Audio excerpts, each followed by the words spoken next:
Hello everybody, Rebus here, welcoming you to another indie review. Now, do you remember the game Faster Than Light, or FTL? Basically, the company called Subset Games came out with a new game called Into the Breach. And I have to say, it is one of the best games I have played in so long. This game has me hooked, addicted. So I kind of want to give the first look impressions, that kind of stuff.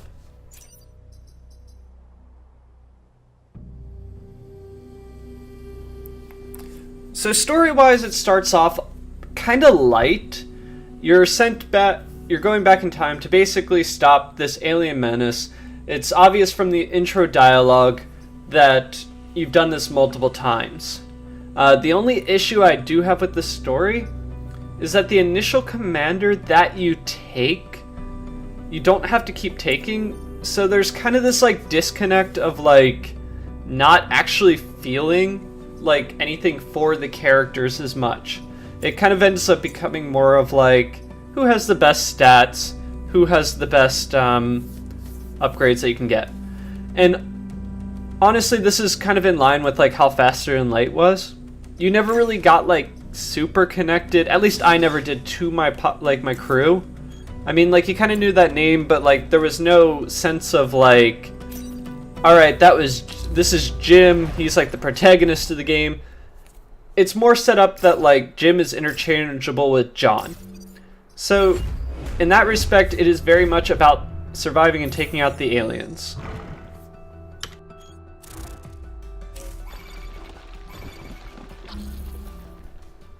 Alright, so let's take a look at the gameplay of Into the Breach. Why it has me so hooked.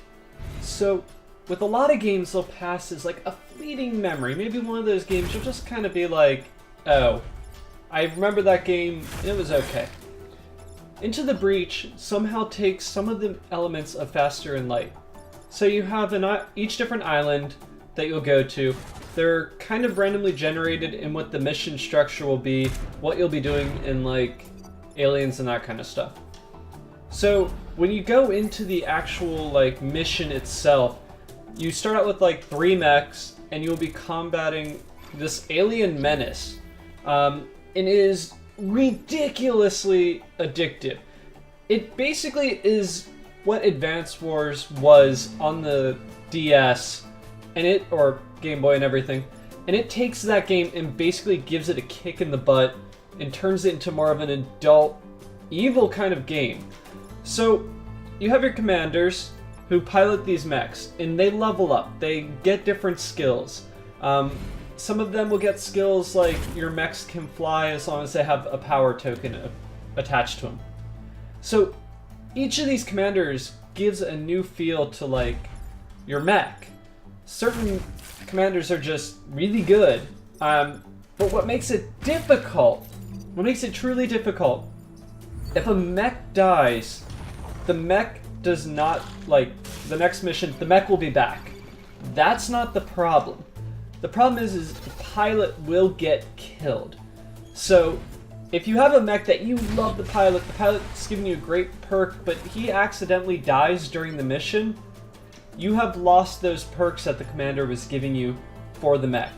So it's this constant balance and constant, mission of staying alive, putting your mechs in danger. Now, what adds on to this is the missions require you to also protect civilians. There are civilians in these houses and such that you will have to protect. You will have to keep them alive to increase your score. They also sometimes are tied to missions. Maybe you have to keep so many alive to get extra points, to upgrade your mechs, or to buy new parts for the mech. So, in this regard, you're in such a unusual, unique, I need to keep people alive. I need to balance my resources, and sometimes that's impossible. Sometimes you will not have the ability to keep everybody alive on your team, and you have to sit there and make these sacrifices. Maybe one of the aliens, it looks like a rhino beetle. It'll try to attack you in a straight line, but what happens is even if you move it, it'll still come at whatever is in that straight line. So a lot of the game comes down to positioning like creatures. Well, at one point, the Rhino Beetle would have hit a major thing that I need to keep alive. So the only thing I could unfortunately do was put one of my mechs in the way. And he died.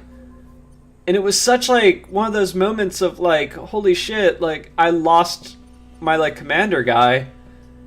And I have to either replace him at the end of the island. Like you don't even get it right after the end of the mission. You have to like beat the whole island and then use tokens to unlock new commanders to even like use them. So it was such like a kick in the teeth. But this game is very, very, very much about positioning everything. So certain enemies will attack in a straight line. They'll just keep going straight no matter what you do. So sometimes you'll have to like shoot at them or hit them with like the rocket arm or use artillery to move them around. And by moving them around, you can put them into this different space on the grid. So no matter what, they're kind of like dumb. They have their set like attack, whatever it's going to be. So you can actually line up enemies to attack multiple enemies in a row.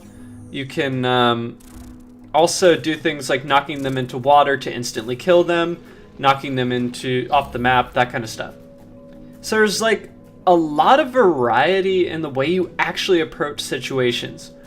And it's hard to like explain just straight from like my word of mouth. But you'll see in like a lot of these like clips, I'm actively like moving the enemy around, hitting them off of walls to try and like keep them from damaging the cities or killing off a mech pilot. But what makes this game really, really, really good is also the fact, like, anytime you mess up, anytime like you're like, I've screwed up, I've failed the game, you have to restart. So it's a very permanent feeling. Like there's no going back to like a save and being like, well, I messed up, I'm not too worried. I'm sure there's ways you can game the system to like keep your like do a save, but honestly, if you play it like it's meant to be played, it is so good. It is so perfectly well done. It's just an amazing game and the gameplay just showcases that so much.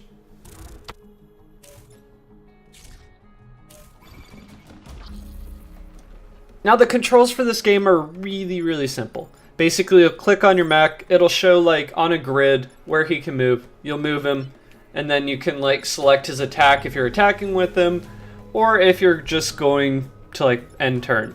It's pretty much, it can be played straight with your mouse. It does not need to be played with like the keyboard.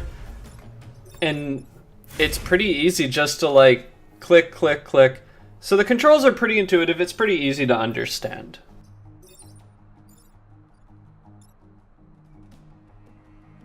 So the sound in this game, I'm going to say this game, everything about it, like the missiles sound great, the cannons sound great, the mechs sound great, everything, the aliens sound great.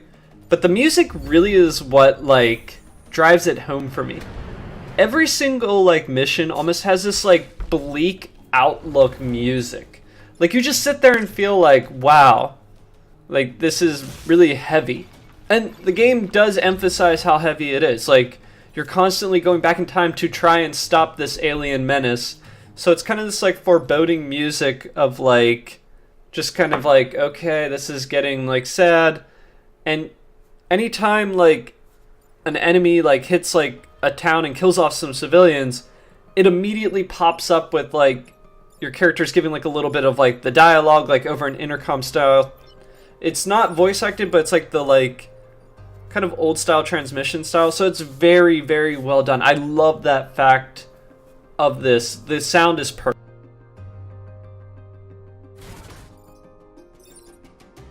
Visually, this game is very, very good looking.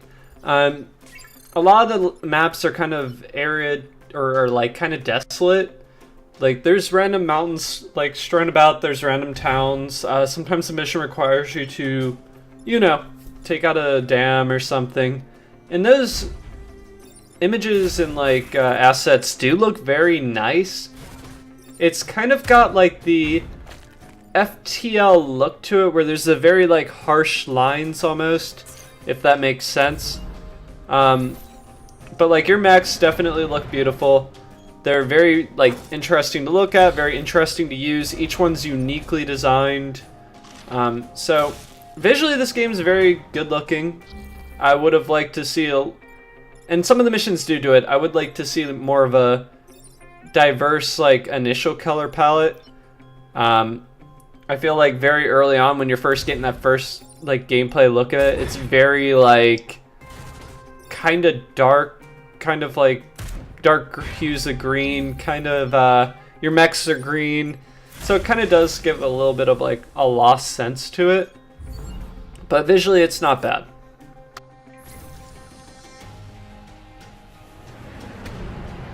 So my final thoughts on this game, and I'm just gonna go quickly through them real quick.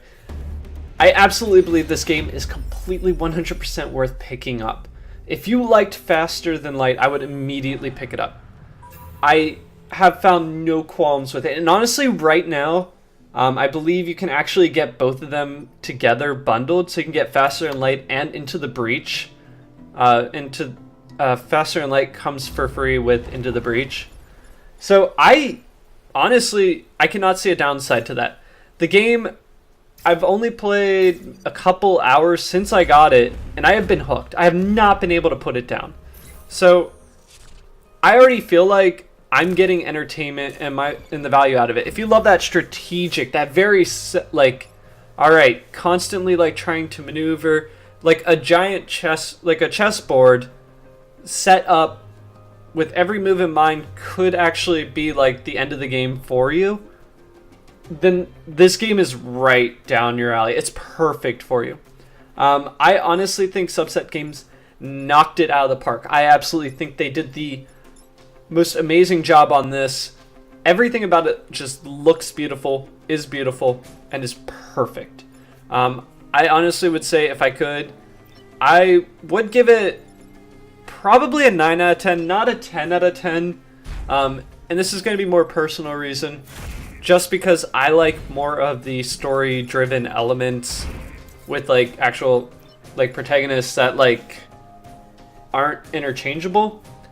And since these characters are very, like I said, interchangeable, it's not really as deep to me. Honestly, like you can use the same characters throughout the entire thing, but it makes it hard for me. But I would say definitely pick this game up. Love it, play it, buy it, take it out on a date, marry it, have a couple kids with it. You know, really enjoy this game. And if you guys enjoyed this review, definitely let me know in the comments section. Leave a like, leave a subscribe, because I love this game. And I will catch you guys next time.